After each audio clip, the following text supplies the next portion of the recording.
Alam naman po natin lahat, ma'am, na nasa labas po ng bansa si Congressman Teves. So that is one of the challenges we are facing, especially kung yung kanyang kinakokoonan ngayon ay wala po tayong extradition na treaty. But nonetheless, hindi naman po ito nangangahulugan na wala na po tayong po pwedeng magawa.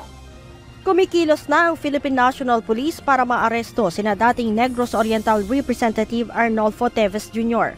Ayon kay PNP Public Information Office Acting Chief Police Colonel Jean Fajardo, nakikipag-ugnayan na ang PNP sa Interpol para malaman ang kinaroroonan ng dating mambabatas. As of now po, ang inyong pambansang pulisya po ay closely coordinating po sa International Police o yung Interpol, and we are also coordinating, ma'am, doon sa ating mga ibang ahensya po ng gobyerno katulad po ng Department of Justice, pati na rin po yung Department of Foreign Affairs. Aminado si Colonel Fajardo na malaking hamon para sa kanila kung walang extradition treaty sa bansang kinaroroonan ni Teves. Kaya naman, inaalam na rin nila sa Department of Justice kung paano makatutulong sa kanilang paghahanap ang deklarasyon na terorista ang dating mambabatas.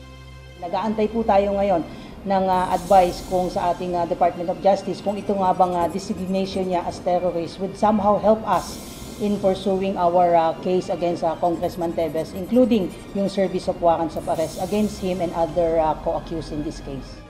Samantala, kinumpirma din ni Colonel Fajardo na mayroon ng tracker team na naghahanap sa mga co-accused ni Teves. Kausap ko nga po kanina yung Regional Director po ng Police Regional Office 7 as well as the Director of CIDG.